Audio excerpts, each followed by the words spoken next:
Okay, team, back at the Adullam West Garden. You see some changes, like the pallet temporary fence is taken down. Um, the goal is at some point to get some perennial wildflowers in the front to kind of discourage walking through. We've taken down the couple of mounds of wood chips, me and my children and a few volunteers. Um, and we put in this system of raised beds. This has been in the last week or so, week and a half, maybe.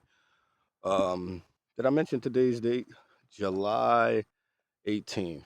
So our cantaloupe is looking fine. I put in two squash plants here, so you see that one and you see that one. There's some weeds growing in here. I'm gonna take the time right now to go ahead and at least make it difficult for that to grow until these take over. Have to get a trellis in for these, but they're looking good. We have that. Okay, this is weeds. I'm not gonna worry about that right now. I'm not gonna make you suffer through me weeding that. There's nothing here yet. There's nothing here yet. Um, what did I plant here? Can't remember, and I should have labeled it. I'm pretty sure it's a squash. Um, I've been prioritizing this zone. No, you know what? I didn't plant anything there. I'm saving this for a neighbor. I'm saving this for a neighbor. So it's one of the things about uh, running a community garden. You have to try to make sure that the community is involved. Otherwise, how can you call it a community garden? We want to encourage people to work together. And so here in this larger bed at the end of the space are butternut squash, which is one of my favorite squashes. Have some coming up out of the wood chips. That one. And actually, that was planted maybe, I want to say 3 days ago. So again, you still have time. Um, for the most part, they need 100 days, I believe, 110. But these three here in this row, they were planted um, last week, at the end of last week. So we'll we'll let them spread out, take over this bed, um, and I'm weeding here as I'm talking, and we'll get a trellis here back on the back to encourage some growth up as well. I have grown butternut squash for the last. This is the third year growing it. They will take over a space, so I want to kind of control it a little better. Here we had peppers that got overrun by this, I believe, morning glory. And I'm still fighting this. I weed this almost every week, and it's just vicious. I have to figure something else out that's not a chemical. Um, these tomato plants are doing okay, but they're also fighting. So as you can see, it's pretty tall. It needs to be trellised up. I'm gonna do that this coming week and try to clear this stuff out of there. Right. So the more I can keep this back, we should be able to get some tomatoes. Again, it's a bit late in the season. They do have flowers on them. If I can get them trellised up nice and protected, the roots protected against this vine, we should be okay. So trying to capture this and weed at the same time is not easy, but it is what it is. Um, but I wanted you guys to see what's going on. That's the purpose of this YouTube channel. There are some format changes and some other things we'll have going on the channel besides the garden videos, but this is where we are.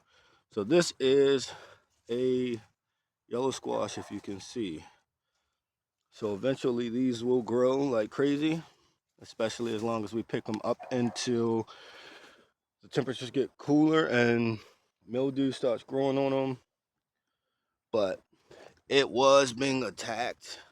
As you can see, the stem, the vine, the main stem. I did neem oil it. It seems to be doing fine though. Same thing with this one. This one has no, it's, you know, you can see the stem down there, right there. You see the stem? Um, it has buds coming up, but it's not fruiting yet. So it is what it is. Um, Sunflowers are doing great. I have some neighbors already asking, can they get sunflower seeds? I usually don't use them myself. Just leave them for the birds. But what you can do is harvest the head, let them dry, soak them in salt water, and roast them. We have potatoes growing underneath this sunflower patch here. I need to mulch these up so that they can produce more, and stabilize them a bit. So there's potatoes there. There's this really, really leggy one. A part of that is probably because they're getting shaded out by the sunflowers. But I was hoping to experiment with that and see how it goes. So we have that there. There's some weeds down there that we need to get to. The zinnia is just beautiful. Again, the angle, if you can see that, if you could really see that, let me back up. Let's look at that. I love this configuration. I'm gonna try that. This wasn't on purpose. Like, these things grew on their own, and I just left them there. You can't always fight nature. You shouldn't. It's not worth it. But again, so that's this space. That's the left-hand side of the garden. Things aren't really popping over here. These are weeds that need to be pulled. These are things that unfortunately I neglected, and they got a tremendous amount of rain. These are old beans, probably can be used for seed. I'm trying to do this with one hand. That could be used for seed. You can see that. So we'll just save that for seed, and we could probably actually replant them soon, before the summer is over. But I didn't really take care of that much, and I should have. So this is another space for potatoes. Unfortunately, not all of them came up. There were several rows and different varieties, but I believe this was the russet that is doing the best. But again, it needs to be mulched up. I even managed to forget where I planted when I put this wood here to kind of keep people from walking into space. So, like, these weeds would have to go just to keep them from spreading. But there's some potatoes growing there. I have to get in here and get the weeds back, and again mulch this up to encourage more growth underneath the mulch. More growth of tubers, should I say. I don't know. I'm gonna try to keep this video a little bit short, but there's a lot going on. So, within the past 2 weeks, we have these strawberries that, almost essentially take care of themselves. But the birds have been beating me to the strawberries. So I'm gonna try within the week to put a cage over this, to see if we can get some berries, because it's still flowering. This is an forgot the particular variety, but it is an everberry, which means it produces berries up into the frost for the most part. They're smaller, but they are definitely flavorful. We have 2 strawberry plants here, a few weeds. So this one looks a little worse, right? It looks a little beat up, a little chewed on. That one looks fine, right? This to be pulled, so that's what's happening here. Interestingly enough, we have a strawberry that has survived in the midst of this confusion that was dropped here. So this actually the leaves look great, and there are berries in here. That's been, as you can see, that's been bitten off of by something. So I'm not even gonna, but that needs to be caged as well. And I need to get rid of this. Need to cut it up and get it moved. Um, what I neglected was to look at these squash. So these squash are being beat like really bad. They'll probably not make it. I believe this was yellow squash. This is white buttercup. Look at those beautiful fruits in there. Look at that. And sorry if the microphone is picking up some of that rustling of the leaves, but I wanted to show you. Let's see if we can, like, even though this plant is has been attacked, see that the main stem, it's still pretty vibrant. This is two plants. First time growing them. Next year, I'll keep them further apart. Um, yeah, there's another squash here. So they're not ready yet, but they will be. There's a lot of mushrooms growing underneath here as well, which actually helps bring nutrition to the roots of plants. But let's head over to the other side and see what's happening.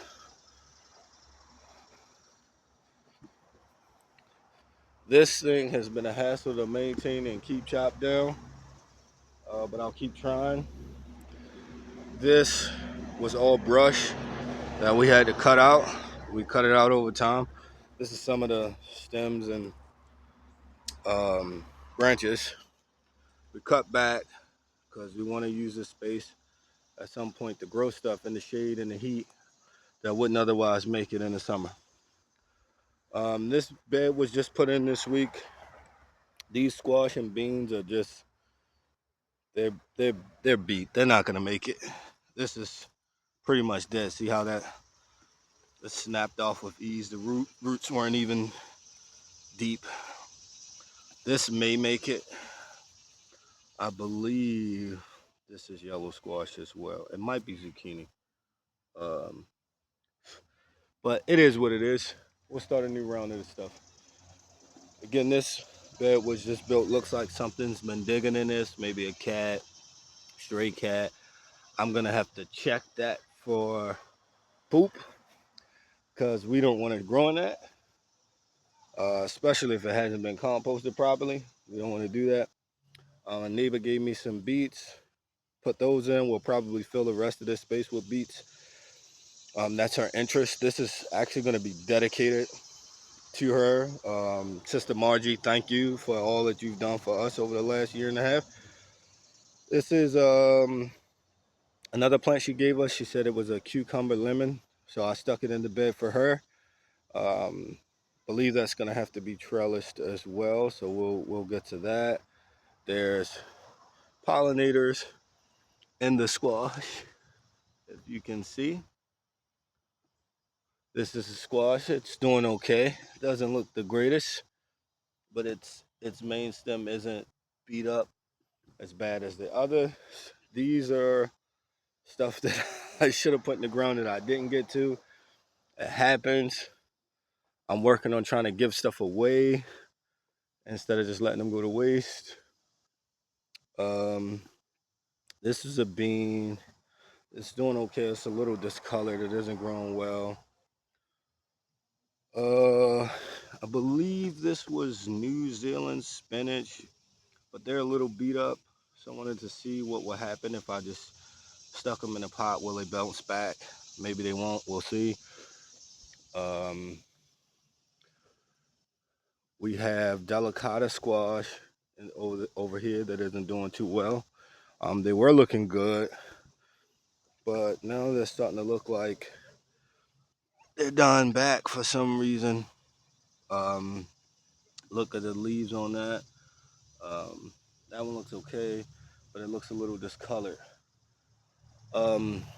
This is a patch that I didn't do well with. I put corn in, I put peas in, I put peppers in. Last year, this was tomatoes. The excessive rain has caused these tomatoes to come up and just like take over this space. We even have tomatoes growing in the pathway. This is a tomato plant. So we'll see. We have flowers growing in there like this. A whole bunch of stuff just grew in, just grew back in here. Looks like there's corn growing there. There's a bunch of dill in here. I don't remember putting dill over here last year, but there's a bunch of dill in here if you look closely, and you know what you're looking at. Um, and again, this is a serrano pepper plant, which is pretty much loaded with peppers. If you can see that, I need to harvest those to keep the plant productive. I know everybody doesn't like serranos, but you can use them to like spice up your um, pickles if you make homemade pickles and that sort of thing. We have more beans. We have beans. These need to be trellised. They're pole bean. I don't know why I didn't put a trellis down yet. Um, this is cucumber. This cucumber was looking great a few days ago. It looks horrible. Um, these are also cucumbers, so hopefully we can get them to grow up. I usually zip tie them up. You can see some zip ties in there, but to run them up, I'm gonna let this one branch this way since it's already holding on to this. This is nothing but clothesline. Like you don't have to use expensive materials to make this work. Um, and then if this dies, this can, just take over the space. Sending this one up on this side, I'll probably need to use a zip tie to hold it up to go all the way up and then let it run back over. This was a productive space last year. We'll see.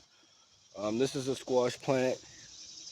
Cannot remember what squash it was because the label I had on the tray got blown off. They're doing fine, but they aren't growing. They haven't been growing fast at all. My daughter believes that they're eggplant. They kind of look like eggplant. We have some eggplant at home at our home garden. So I'll see. We'll wait and see what happens. We did lose a plant, as you can see that gap. So the whole thing was planted. And then there's the gap right there. Um, this bed was the bed that was burnt. You can see we added soil to it. This is somehow trash. I put some squash, I believe that's cantaloupe. I put the two cantaloupe seedlings at the end. I'm gonna put a trellis here, see if we can get some cantaloupe growing here as well. Um, I have plenty of neighbors been asking me, say, "Are you gonna have the cantaloupe this year?" That's the best cantaloupe I had, so I have to deliver. Or at least I'm gonna try to. Um, more potatoes. It's potatoes and knees, but they're probably not gonna come up. It's been a while. In fact, let's get in here and see what's happening. Let me back this camera up. That's rotted out. So it's been a lot of rain here. So these will I'll probably have to repurpose this bag. But so that's a potato there. It's not doing anything. There's no shoots, nothing. So it did have eyes on it when I put it in there, so it'll probably rot out, unfortunately. It's probably the same thing going on with these two. So it is what it is. We put these beds in this week. Probably going to use these for leafy greens and herbs and such. We already have herbs growing. Neighbor Mr. Brother Justin helped us out with this yesterday. Um, he did all the work pretty much himself as far as seeding and watering. As you can see, the lighter brown is peat moss. It's just to hold moisture in, and so you can identify the rows. It seems to work well to me. So that's the method I like to stick with. This is basil, 2 rows of basil and 2 rows of oregano. Um, Here, put some carrots in. Again, I found that peat moss works with carrots. Straw works with carrots. I know a lot of people like to use the board method, but peat moss kind of works in a similar way. It keeps moisture on the carrots. Carrots do sometimes take a while to germinate, and so you have to keep that consistent moisture on them. This is, looks like somebody touched that. That is thyme. So we have green onions, thyme, and cilantro, and we'll do more. So this is where we are now. Um, this area gets like morning light, and then at the peak of the day, it's getting shaded out. So this should help them till the weather gets cooler. It'll be cooler before you know it, actually. And then we're working on another herb and shaded garden over here. It's pretty much a mess. I did record footage of this, but I'm probably not gonna put it out. But I had to till this, and there's a ton of trash in there. You see a bit of a pile here. I still have to dig the trash out. You can still see trash there, trash there. So it's getting that out to not contaminate what we're eating. And then I tilled a little further just so I can know in case it rains.